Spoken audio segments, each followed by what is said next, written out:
Hi everyone, I'm Alex Nottingham, CEO of All Star Dental Academy, and welcome to Dental All Stars. Our topic today is thriving at work, how to engage a disengaged team. And our guest is Robyn Reis. Robyn is the Director of Hiring and VP of Coaching at All Star Dental Academy. She is also a certified HR consultant with Ben Erickson and Associates and a guest faculty at the Pankey Institute. She's helped hundreds of practices with practice administration, marketing, HR, hiring, and team culture. Robyn will be joining us at the All-Star Practice Growth Summit on May 19th and 20th in South Florida to discuss this topic. And in this interview, you're going to learn what thriving at work is all about. What does it mean? Why is it important? How does it affect the ability to thrive in a practice? What can you do about it? Because look, we spend a lot of time in the office and we want to make sure that it's productive, it brings joy for ourselves and our team, and that's very, very important. And lastly, I'm going to ask Robyn one simple thing you can do tomorrow, you can put into practice tomorrow to make a big difference in thriving in your dental practice. I trust you will enjoy this podcast. Please welcome Robyn Reis. Hi, Alex. Hello. Great to be here. Good to have you. All right. And let's get right into the questions. Great. Okay. Let's start with the simplest question, which is, what does thriving at work really mean? That's such a great question. I know you and I have talked about this a lot. Lots of things to do with hiring and practices growing and trying to find team members. But truly, when we think about what does the term itself thrive define as? It's defined as, a steady progress of growing, flourishing, prospering, growing. When you think of something like a plant, thriving, it's got sun and food and nourishment. That's exactly what we humans need in our work environment. So thriving at work really means having the ability to really enjoy the people we work with, enjoy the work that we're doing, have opportunities for growth and learning, and being energized and motivated by the actual meaningful work that we do. Totally makes sense. And that's not often the case in dental offices or work in general. True. And it's also, thriving at work also means having your own sense of well-being as well. And I know that's a missing piece right now in a lot of practices. Thriving at work. Why is this important for the dental team to thrive and for the dentist? Because now, of course, you and I are very optimistic and we believe that work is something that should bring us joy. And if it's not bringing us joy, then it's not working. It's not right. But that's not always the case. Many feel this is a job. I go clock in, clock out. And a lot of dentists complain, I wish the team they were stakeholders and they took it like it was their own business versus just, I got to go. So yes, we hear that a lot of times, don't we? Yeah. I just wish my team would take ownership. Exactly. And you're talking about a whole new level of objective in the workplace. Yeah, absolutely. And why do doctors want teams to thrive? Why do they want them to take ownership? Well, really, when you work in an environment that you're energized with and are motivated by, you tend to have less stress, right? You don't burn out. You have better job satisfaction. And of course, there are tons of research and studies out there that really demonstrate and prove this. And who doesn't want to have a happy, fun, motivating job where you're less stressed and you have happy employees? I mean, ask any dentist. That's exactly what's on their number one list of what they want. Is they want a happy team. They want an engaged team. They want people to take ownership and initiative. And when you think about those terms, if you're listening right now and you don't have that in your environment, then what I would encourage you to do is, if you're a team member, talk to your doctor about how can you influence change. If something's not working, how can you influence change? And it's so important for leaders and managers to be really aware of the team that they have in front of them. And if they aren't engaged, if there seems to be a lack of motivation, stop and ask the question. And this speaks to a work-life balance, because often Absolutely, it right, speaks to a work-life balance. the traditional way of work is I have work, I have family, and one sucks, sucks less.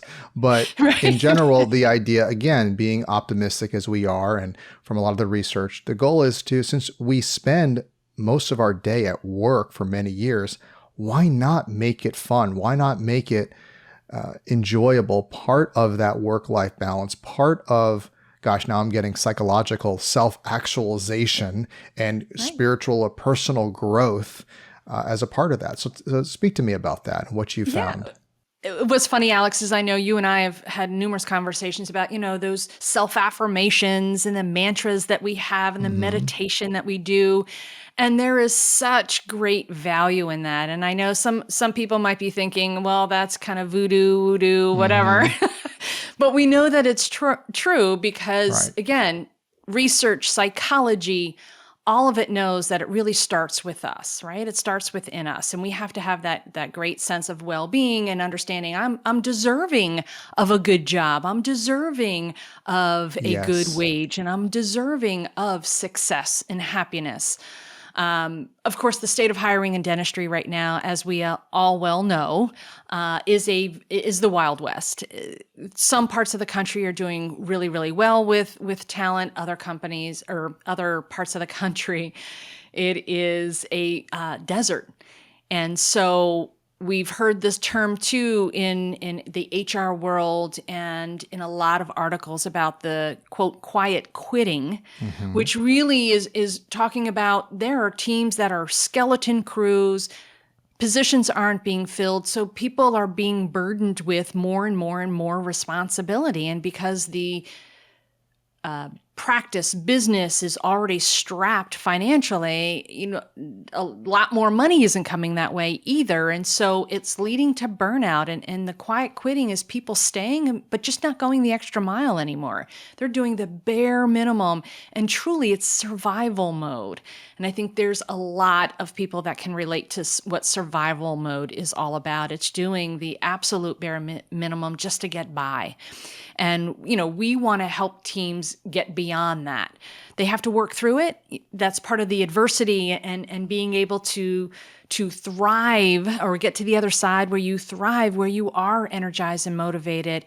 And it is getting through that tough time together. And how teams are adapting to that is they are looking for ways to increase morale, cross-training, learning a new skill. That, again, leads to the well-being of if leaders and managers are willing to empower their team by giving them new assignments and new learning and cross-training through different divisions, digital scanning or photography, or learning how to bill or learning how to make appointments, or something as simple as, hey, I'd like to learn how to schedule better.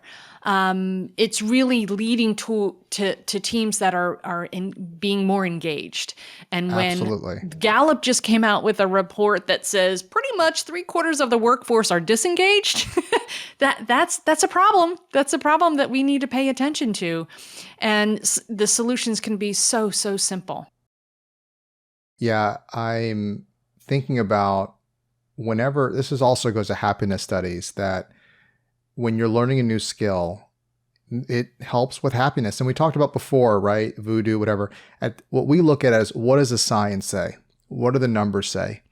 And when, for example, like you said, if we invest in our team, we know dentists invest in themselves typically, especially CE, not as much practice management, but many are. And then it's, can we bring our team into these business skills? And even going deeper, part of business overlay is the soft skills, the emotional intelligence. Right. And what we find is when they learn a new skill, they feel, and this is very important in terms of on your department of hiring and retention, when they feel more competent, they will perform better, they will want to stay, they'll be less disengaged, they'll be more engaged, and the doctor will be grateful to have that team member. So we have to make those investments in our team and lead. This is leadership because, it's interesting. I think about my son. When I tell him what to do, it's funny, this is a little joke, and I'll probably say it again in future podcasts. My father always said to me, because I was a pain in the you-know-what, and he said, I hope you get a boy. He said, I hope you get a child just like you, right? I've softened over the years. And sure enough, I did. And I love it because I know exactly how he thinks and I know how to manipulate. You can't go to him and say, do this. You have to manipulate his environment, okay? And then, ooh, isn't this fun, right? And so this is the same idea with the team. We have to create an environment for them, not tell them what to do, not say so I'll give you an example. Online training, one of the things that we do, or coaching or events or whatever that might be, we say, you're going to do this, or you have to get better. They're going to be like, oh, or no. But if we do it like a child, we create the environment. It's going to be fun. They start saying, wow, this is amazing. This doctor is thinking about me. I feel more confident in what I'm doing. Because again, dentists that are listening, you train a lot. It's second nature to learn new skills. A lot of team members may be afraid of it because they're afraid of failure. But once they get a taste of that success and that encouragement, they want more of it. Like even my son, oh, I got an A, I want to do it again. So it's the same idea, so you have to kind of moderate that. And that's part of leadership and being aware. And back to the subject of engagement. It's not like, hey, it's a holistic approach and following through. So you hit the nail on the head, Robyn. Absolutely. Absolutely. With your research. And Alex, again, with the practices that we work with, they know patients aren't number one. It's counterintuitive, right? Sure. But they know that their team members are number one. Yes. And if they take really good care of their team members, the team members will take great care of the patients. And it makes sense. It totally does make sense. I know you're a mom, and it's like, if mom isn't good, the children aren't good. So you sound like, oh, well, the team is number one. That's so mean. The patients are number one. The patients will not be taken care of. The team will not take care of patients if they're not okay. So we have to get okay first for the patients to be okay, if that makes sense. Absolutely. And that goes back to the thriving, about giving team members opportunities for growth, for fulfillment, for finding things that really do bring joy and happiness to their work. Flexibility, autonomy, a lot of that goes hand in hand.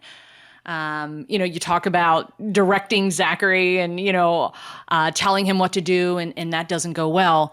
As adults, same thing, right? Same thing. It's really inviting team members to learn. It's really encouraging them to want to learn.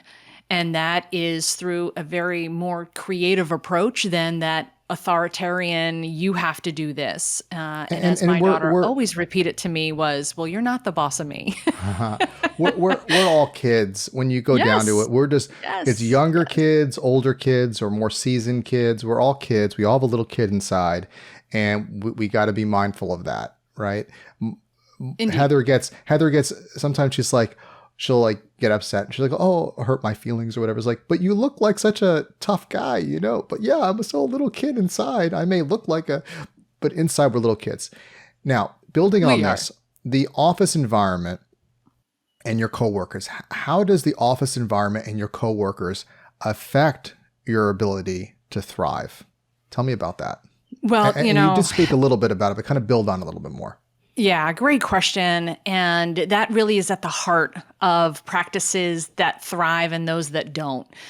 And again, going back to what Gallup and other research, Forbes articles, business articles come out about the state of disengagement with team members, is the environment is huge in helping develop thriving cultures within the practice.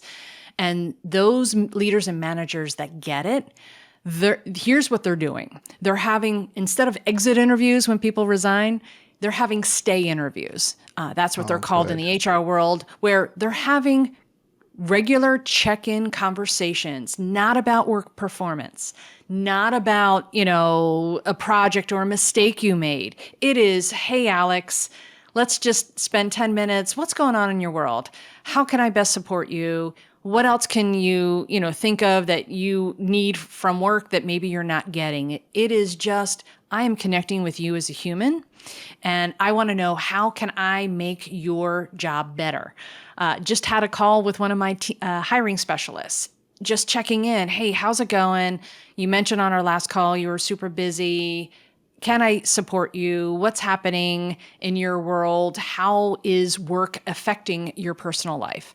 And just having those great conversations, I'm learning more and more about each one of the people I work with. And we don't even get to work in an office together. So the beauty of, working inside an office is you see these people every day. And so you really know. But it's part of that stay interview, finding out how can we create a more thriving culture to keep our team members happy. Lots of conversations that we have with applicants who are looking to make a change is they don't feel appreciated.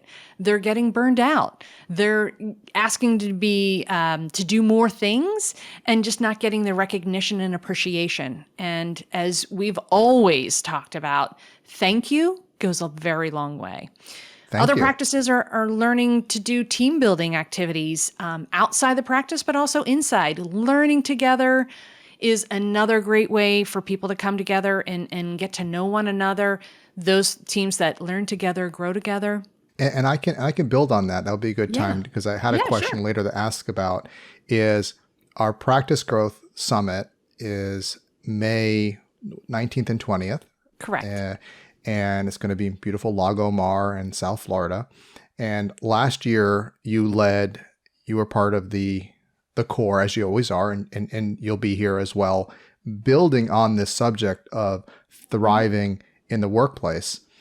One of the things that I really was special, and certainly people were like mesmerized about your hiring protocol, and we'll talk about that in a moment. It was also fun, the games that you come up with. Like can I mention the last game? Because you're not going to do the same one again, but you had us put these plates on our back, and people would write nice things about you. And at the end, you would read them. It was so beautiful. And these were not even just your office; it was other offices, and these are, and people remember these things. And I remember, again, we had great reviews every year, and it speaks to that the team is just so appreciative, and they're looking to go back, and they're learning, and they're having fun. And I think it's part of that is so you were mentioning about, again, investing in a team, creating those team building outside the office. Why is that important? Because again, as a dentist, there's time and money and to do these things. Why do this? What does it do for an office? Again, if I'm listening or considering something like this with my team. I think the question is more, why not? Why aren't you investing in your team? Why aren't you creating opportunities for people to learn and grow? It's not a judgment. It's just a question, a curiosity, because again, we get to see a lot of those practices that are doing the right things. They're creating the culture. One of our all-star members says point blank, you have to be an A to stay. And that really sets the expectation for team members that he's not going to tolerate, less than. And everybody on his team is 100% committed, engaged, and wanting to take the practice forward.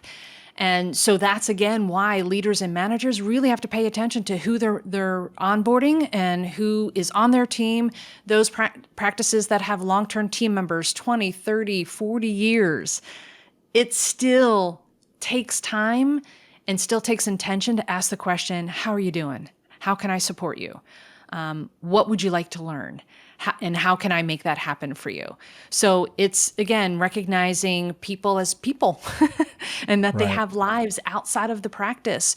But when they're in the practice, making sure that they have an environment where they are motivated, they are energized, they have the flexibility, the autonomy, and opportunities, again, for growth. Yeah. And I think about dentists as leaders, and I think there's like two parts to this, right? So, as you say, you have to be an A to stay. That's the second part of it, meaning as a leader, you have to make those investments in the team. And it's not just financial, because it's also, remember, it's doctor time, because that's production time lost if we're going to train either online training or going to an event. It's doctor, not my comfort zone, because I just want to be doing dentistry, but it's important. And before we can elicit or put forward a demand on our team, we have to be very clear as ourselves as leaders and cultivate that and say, I did my part. I invested in my team. I motivated my team. And I put great people like yourself and others around them. That's very, very important. And I notice with hiring, especially, because I used to be all about, okay, so we launched All Star. It was just online training and some coaching. Now we've gone on with mastermind events, hiring. But I find that with hiring especially, or a commitment to retention, that these live events are the ability to connect to, it's a warm human being. You know, AI hasn't totally taken us over just yet. So while we're still warm-blooded mammals, we like to be with each other, relate. And it's not just like social to be social. It's social with an intention. And again, we have the rational mind. I'm going to talk about that at the summit. The rational mind. Then you combine this with the emotional mind, which is even more powerful, right? Because the rational mind is kind of like online training. Very important. That's our flagship product. You do it 20 minutes every week. Now you combine that with, let's say, a coaching experience and or a live event experience. And now you add that emotional element and it becomes even stronger. Okay. And there's a third element I'll reveal at the event. I'm not going to say it now. I won't give it away. And that creates something lasting. And the team, you think about examples, sports teams or military units, they become brothers and sisters when they rally behind a purpose. And that's what this is all about. That's what we're looking to create for people. And you're so magical and brilliant, Robyn, in creating those situations. I don't know how you think about these things. And people are like, wow, so much fun, right? And we're learning and having fun. So that's my point. And then once that's created, it's a great way of seeing, do they belong on our team? Are they A? Will they stay? So we've done our work, and we can then say they're not cutting it, then we let them go. And remember, because dentists don't like to hire and fire anyway, and it's not the best environment of hiring, we better make those investments, because this is something every time we talk about hiring, Robyn, we have to bring up. If we have to replace somebody, what is the cost of that? That's the downside, right? That's the downside of hiring, recruitment, team building. And just to dial back a little bit further, it really is about having that vision. That vision of what do you want to do for your business, for your patients, for your team. And if continuing education or growth opportunities is not part of that vision, then doctor, you're going to get what you get. So, spending it's going to be time, harder in the long run. Right. And it's like you said, Tim Twig always told me, you don't want to step, and that's from Ben Erickson, don't step up over dollars to get pennies. Make those investments now, because it's going to be a lot more painful later if you don't. Right. And another thing that Tim also mentions is, if you think good employees are expensive, try bad employees. Oh, wow. Wow. So it goes back to the very, very beginning of when doctors created their practices. What is the vision that they had? Is it something that they wanted to surround themselves with people who were smarter, more talented than they are? And as the pieces and parts are together create a greater whole. So going back to the elements, why it's important, and why should practices care about thriving at work? It really does go to culture, vision, people on your team, and team members supporting one another. The part about those live events, we've heard all kinds of things about Zoom fatigue. And if I have to have one more Zoom meeting or one more Zoom interview, I'm just going to go jump off a bridge or something. It is something that people just are so fatigued with. And the idea of creating these events for people who are like-minded, that want to surround themselves with people to learn. Because again, it's the learning, yes, happens at the front of the room, and also sitting side by side with somebody new, and outside the lecture room, and the participation events, and the fun exercises. It's just those connection with people, having those conversations, and people saying, yeah, I've been there. Here's what I've done. Here's what I've done. Here's what I've learned. Here are the mistakes I made, so avoid them. So all of that really comes together in creating opportunities for people to feel a part of something bigger than themselves. That's wonderful. I have two last questions for you, and we'll wrap it up.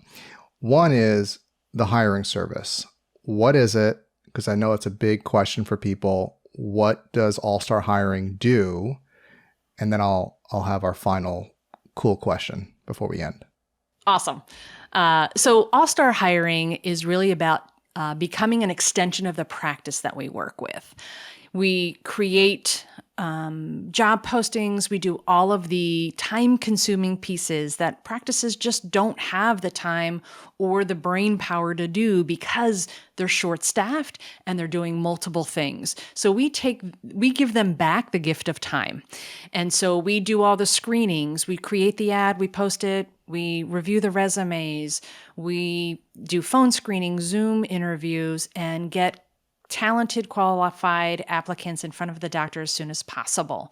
We also help with the offer letters and background checks and employment references, all the steps that doctors, like you said, not only do they profiles. not like, hiring or training, they don't like doing the due diligence. Right. And that's what we do. And truly, we live by slow to hire, quick to fire. We want to do our homework. We want to make sure that any new team member coming on board is a good fit for the practice. And that's what All-Star Hiring does. We kind of put it together in a nice little package, and we help give the gift of time back to practices and let us do that heavy lifting for them. I saw an email where one of our doctors was asking about the personality profiling. It's very in-depth what you do. And I know you made it into a small package, but it's a big package in terms of value, because I remember you explained it at the live event and others, and it's a majestic process. And everyone's like, taking notes. It's fantastic. But it's like, wait, let them do it. They're amazing at it. So it's a great program. It is. And, it's not rocket science. It's not like we have any, special, secret sauce or anything, except for the fact that our hiring specialist team, what I think is the magic behind the curtain, they all have incredible years of experience in the dental industry, clinical experience, administrative experience. We all have lived a life in dentistry. And I think that's what makes us special. That's what separates us from, some other recruiter, some other online job board that might offer some services. What the doctor doing themselves. We truly become a member of the team to help add members to your team. Yeah. Well, you can say the same thing, that we have a lot of dentists out there. It doesn't mean they're all the same. And yes, it's not rocket science, but we're really good at it. Okay. We're really good at it. And we hire all in the United States. And we also have, and we do Canada, it's not as popular. And we also have, now we have a connection for associate hiring as well. So we do across the board, either through us or through our affiliates. We can definitely help you with that. Last question, Robyn. And by the way, if you want to find more about that, just reach out to anything at All-Star Dental Academy. It's Robyn at All-Star Dental Academy or Heather at All-Star Dental Academy, and we'll be able to help you with hiring. And it's Robyn with a Y. Robyn with a Y. Robyn. Okay. And one thing before you go on, before you ask me your special question, yes. I just have to share the story that a new client that just signed up for All-Star Hiring Services had sent me and the hiring specialist a comment that he's like, I'm so thankful you guys are doing this. I've been doing this for a while now. I'm terrible at it. And so my response to him was like, I am so good because I'm so good that you are great that you said that because I am terrible at dentistry. So we are both doing the things that we do best. So that was a fun thing. So go ahead, ask me your question. If there's one thing I would have to put into play, I can put into play tomorrow in my practice that will make a difference in helping to become more engaged in the workplace, what would that be? Great question. And I would say it's probably multi-layered in my answer. And that is, if you're a team member and you're listening and you're not feeling like you're thriving, reach out to your manager or to your doctor and just ask to check in and come up with a plan of what would make you thrive, what would keep you motivated, energized, engaged, what new learning would you like to do? And if you're a leader or a manager and you're listening, I would tell you the same thing. Walk in tomorrow and start checking in with each one of your team members. Not about work, not about the job, just, hey, how's it going? Are you getting ready for Valentine's Day? Are you getting ready for the weekend? Just good, meaningful conversation. That would be my one thing. Awesome, Robyn. Well, I really appreciate you being on the show. Thanks for having me. And for those listening, subscribe, follow, whether it's you're on Apple Podcasts, Spotify, or YouTube. Click all the buttons that are good. Likes, subscribes, follows, do it all. And until we meet again, go out there and be an all-star.